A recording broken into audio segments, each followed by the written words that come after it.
السلام علیکم ورحمۃ اللہ وبرکاتہ۔ اعوذ باللہ السمیع العلیم من الشیطان الرجیم من ہمزہ ونفخہ ونفثہ۔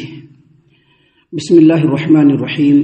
اللہ الذی یرسل الریاح فتثیر سحابا فیبسطہ فی السماء کیف یشاء ویجعلہ کسفا فتری الودق یخرج من خلالہ فإذا أصاب به من يشاء من عباده إذا هم يستبشرون وإن كانوا من قبل أن ينزل عليهم من قبله لمبلسين فانظر إلى آثار رحمة الله كيف يحيي الأرض بعد موتها إن ذلك لمحيي الموتى وهو على كل شيء قدير ولئن أرسلنا ريحا فرأوه مصفرا لظلوا من بعده يكفرون۔ اللہ تبارک و تعالیٰ وہ ذات گرامی ہے جو ہوائیں بھیجتا ہے تو وہ بادل کو اٹھا لاتی ہے، پھر اللہ جسے چاہتا ہے جیسے چاہتا ہے، پھر اللہ تبارک و تعالیٰ جیسے چاہتا ہے اس بادل کو آسمان میں پھیلا دیتا ہے، پھر اسے ٹکڑے بنا دیتا ہے، پھر تو دیکھتا ہے کہ بارش کے قطرے اس میں سے نکلتے آتے ہیں، پھر جب اللہ اپنے بندوں میں سے جن پر چاہے بارش برساتا ہے تو وہ خوش ہو جاتے ہیں، حالانکہ وہ اس بارش کے برسنے سے پہلے مایوس ہو چکے تھے۔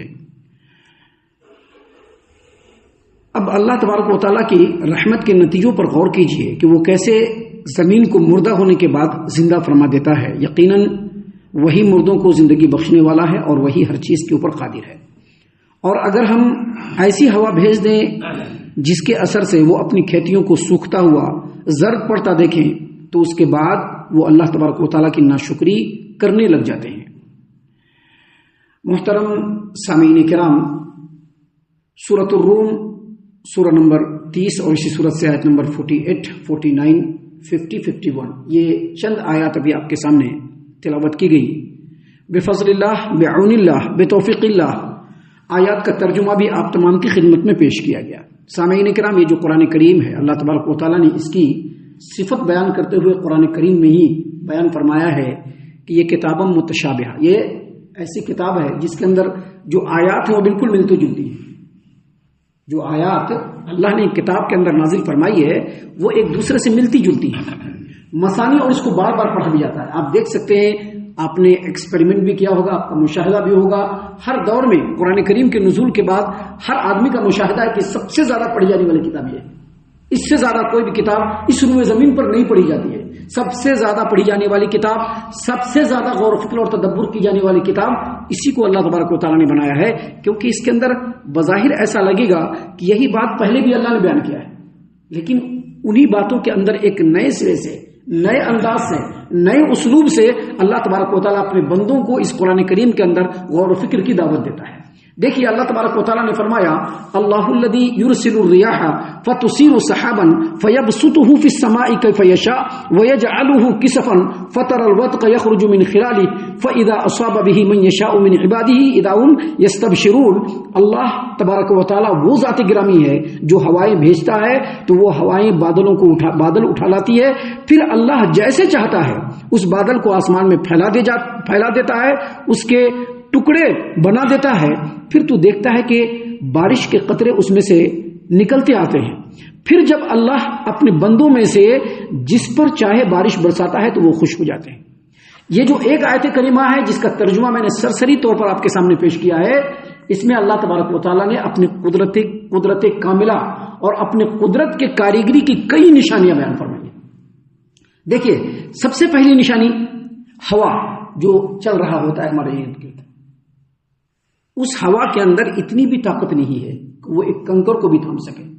ایک کنکر کو آپ اچھالیے، چاہے کتنا اوپر اچھالیے، پوری طاقت سے اچھالیے، بعد میں وہ کنکر کہاں آئے گا؟ اسی زمین پر آ کر کے گرے گا۔ لیکن وہی ہوا جس کے اندر اتنی بھی سخت نہیں ہے، وہ ایسے بادل کو جو پانی کے بھاپ کا مجموعہ ہوتا ہے، جس کے اندر کروڑوں ٹن پانی ہوتا ہے، وہ ایک ہوا اسی بادل کے بوجھ کو اپنے دوش پر اٹھائے ہوئے جہاں چاہتی ہے لے جاتی ہے۔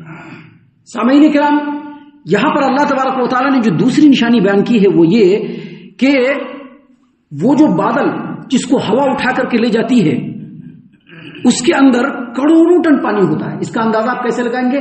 زمین کے اس ٹکڑے سے، اس رقبے سے، اس قطرے سے جہاں پر اللہ تبارک و تعالیٰ اس بارش کو برساتا ہے، آپ کو پتہ چلے گا کہ کتنے انچ بارش ہوئی ہے، کتنے دور میں بارش ہوئی ہے.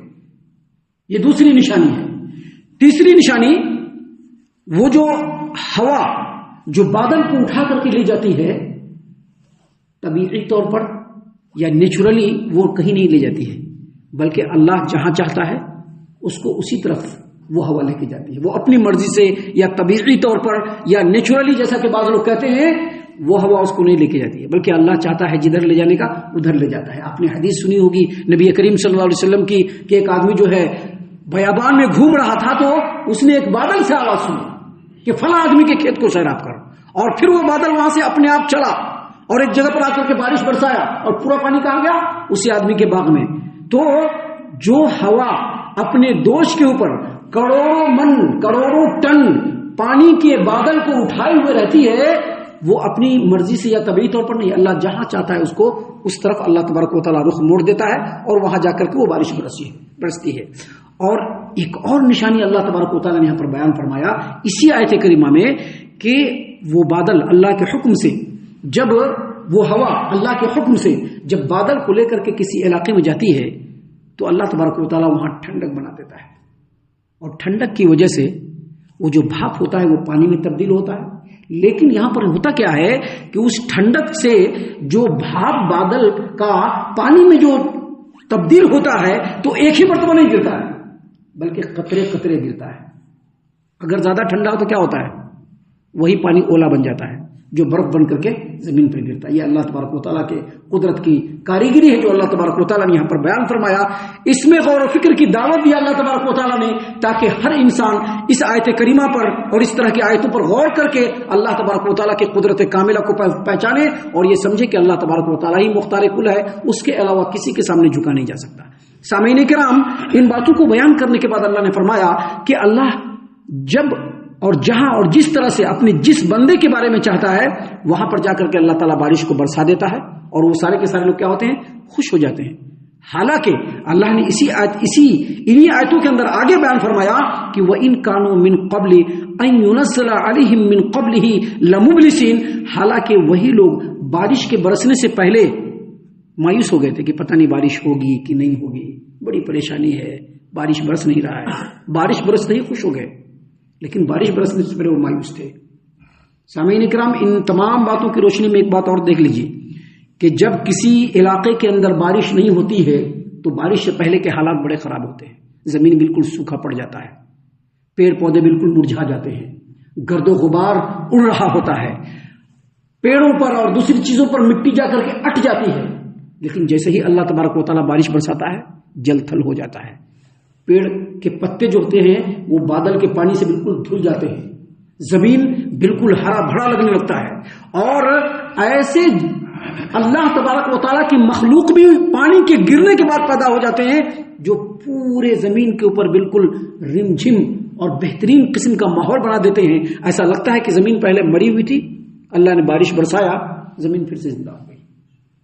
سامعین کرام، اللہ تبارک و تعالیٰ نے اسی بات کی طرف یہاں پر تمام انسانوں کی توجہ اور خاص طور سے مشرکین مکہ اور مشرکین مکہ کے منہج اور ان کے خیال کے جو لوگ ہیں ان تمام لوگوں کو اللہ تبارک و تعالیٰ نے یہاں پر دعوت دیا اور کہا فانظر الی آثار رحمت اللہ کیف یحیی الارض بعد موتها. اللہ تبارک و تعالیٰ کی اس رحمت کے اوپر غور کرو، اس رحمت کے اثر کے اوپر غور کرو کہ اللہ نے فرمایا فانظر الی آثار رحمت اللہ کیف یحیی الارض بعد موتها، کیسے زمین مردہ پڑی ہوئی تھی اللہ نے بارش برسا کے اس کو پھر سے زندہ کر دیا. اور پھر آگے مزید دوسرے اسٹیپ میں اللہ نے کہا ان ذلک لمحیی الموتى، وہی اللہ تبارک و تعالیٰ مردوں کو زندگی بخشنے والا ہے.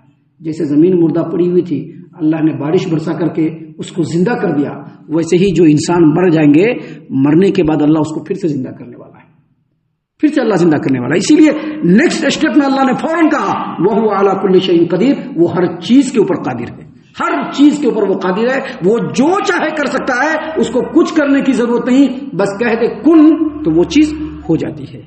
سامعین کرام، اس کے بعد اگلی آیت کریمہ میں اللہ تبارک و تعالیٰ نے مزید بیان فرمایا وَلَئِنْ أَرْسَلْنَا رِيحًا فَرَأَوْهُ مُصْفَرًّا لظلوا من بعده يكفرون.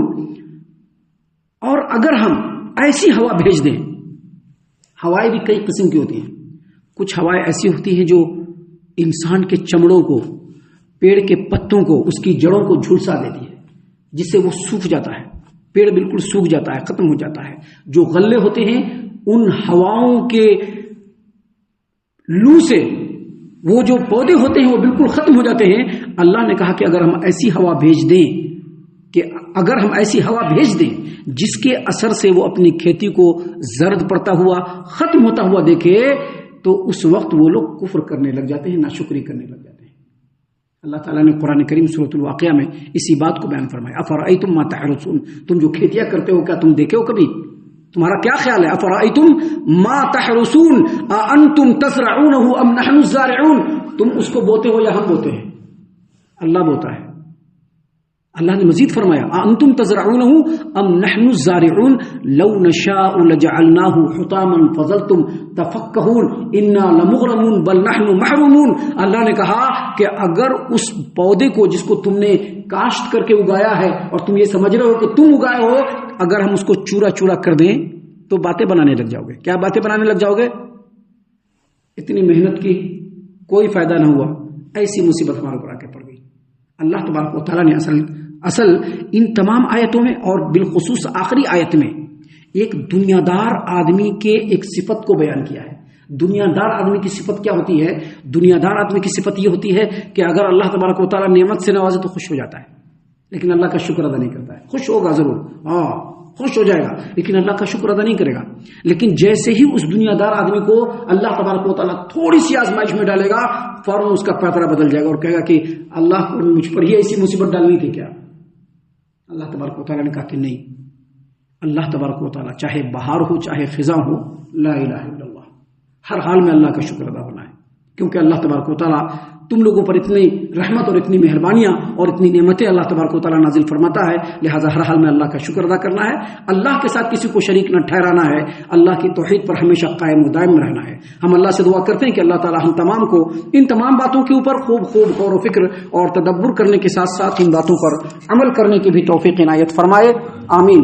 اللہ تعالیٰ ہم تمام کو صحیح معنوں میں پکا سچا مومن مسلمان بنائے، اللہ اور اس کے رسول صلی اللہ علیہ وسلم کی اطاعت و فرما برداری کرنے والا بنائے، صحابہ کرام رضی اللہ عنہم کے طریقے پر چلنے والا بنائے، جنت الفردوس میں جگہ عطا فرمائے. اے اللہ ہم تمام کو جہنم سے پناہ دے. اے رب العالمین ہم تمام کو جہنم سے پناہ دے. اے مالک الملک ہم تمام کو جہنم سے پناہ دے. آمین یا رب العالمین. وما علینا الا البلاغ المبین. تبارك الذي نزل الفرقان على عبده ليكون للعالمين نذيرا.